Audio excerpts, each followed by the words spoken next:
टूनी चिड़िया की सौतेली बेटी पोमी सारे घर का काम करती थी। टूनी उससे बहुत काम करवाती थी और बहुत डांटती थी, खाने को भी बहुत कम देती थी। उस दिन भी टूनी ने उसे बहुत डांटा और कहा कि जल्दी से काम ख़त्म करो, तुम्हारे हाथ ज़्यादा नहीं चलते। और फिर साथ ही उसका बेटा आ गया कुकू, और उसने कहा, मम्मा मुझे भूख लगी है। टूनी ने कहा, मैं अपने बेटे को अभी मीठे फल देती हूँ, लेकिन उसने कहा, मुझे तो बर्गर खाना है, मैं नहीं खाऊंगा मीठे फल।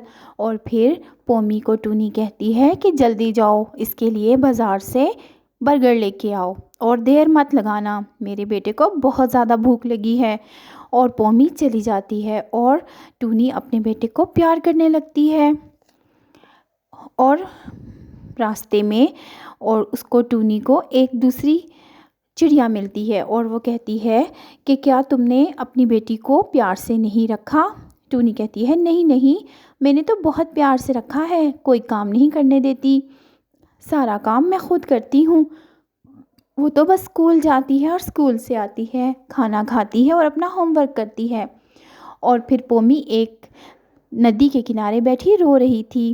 वो सोच रही थी कि मेरी माँ क्यों नहीं है, मेरी ये जो दूसरी माँ है ये मुझसे इतना प्यार क्यों नहीं करती जितना अपने बेटे से करती है। मैं क्या करूँ, मैं बहुत अकेली हूँ, मैं सारा दिन काम करके थक जाती हूँ। पोमी बहुत रो रही थी। इतना रोने के बाद पोमी को यह ख्याल हुआ कि कोई उसके पास बैठा है। उसने देखा तो एक तोता था। उसने कहा, बेटी क्यों रो रही हो? तो पोमी ने सारी बात उस तोते को बता दी कि मेरा कोई भी नहीं है, मेरा बाप है, लेकिन वो सारा दिन बाहर होता है और मेरी सौतेली माँ मुझ पे बहुत जुल्म करती है। तोता उसको अपने साथ ले जाता है और फिर टूनी इंतज़ार करती रहती है कि पोमी कब वापस आएगी। रात हो जाती है और उसके बाप के आने का टाइम होता है, लेकिन पोमी वापस नहीं आती। टूनी घबराती है और कहती है, मैं इसके बाप को क्या जवाब दूंगी। फिर एक प्लान करती है और कहती है, कह दूंगी कि वो तो चली गई घर छोड़ के।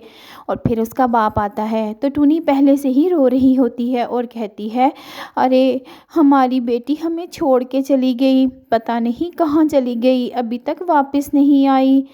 और फिर उसका बाप कहता है, मेरी बेटी ऐसी नहीं है, मैं उसको जंगल में ढूंढूंगा, क्या पता वो किसी मुसीबत में फंस गई हो, उसके बारे में इतना गुमान मत करो।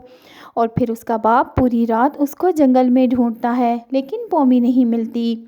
और तोता पोमी को अपने घर ले आता है और बहुत प्यार से रखता है, उसको खाने को मज़े मज़े की चीज़ें देता है और उसको पढ़ने के लिए सारी किताबें ला कर देता है, स्कूल में दाखिल करवाता है और उसको बहुत प्यार करता है। पोमी बहुत खुश होती है कि उसको इतना प्यार करने वाला एक सहारा मिल गया। उसने तो कभी सोचा भी नहीं था कि उसकी ज़िंदगी भी इतनी अच्छी हो जाएगी। फिर बहुत सारे साल गुज़र जाते हैं। पोमी पढ़ लिख कर एक बड़ी अफ़सर बन जाती है और एक बहुत बड़े ऑफिस में काम करने लगती है। अब वो बहुत अमीर हो चुकी थी और उसको अपनी माँ और बाप दोनों याद आते थे। वो सोचती थी कि कभी ना कभी मैं उनसे मिलने ज़रूर जाऊंगी। उसको अपने घर का रास्ता भी पता था। फिर एक दिन पोमी अपने घर आती है तो देखती है कि उसकी बूढ़ी माँ बहुत ही ज़्यादा बीमार है और लेटी हुई है। वो जाकर कहती है, माँ माँ मैं आ गई हूँ। और टूनी कहती है, कौन हो तुम? तो वो कहती है, मैं तुम्हारी बेटी पोमी, और रोने लगती है। और टूनी उससे माफ़ी मांगती है कि मुझे माफ़ कर दो, मैंने तुम्हारे साथ बहुत जुल्म किया। और पोमी कहती है, मैं आपको अपने साथ लेकर जाऊंगी और इलाज कराऊंगी, आपकी बेटी बहुत बड़ी अफ़सर बन गई है और अब मैं आपको इस बेसहारा हालत में नहीं छोड़ूंगी, क्योंकि आप मेरी माँ हो, जैसी भी हो। टूनी ये सुनकर बहुत शर्मिंदा होती है कि मैंने इसके साथ कितना बुरा सलूक किया, लेकिन ये मेरी बेटी मुझे अपने साथ लेने आई है और मेरे साथ ऐसे सलूक कर रही है और मेरे लिए रो रही है। तो प्यारे बच्चों, माँ तो माँ होती है, जैसी भी हो।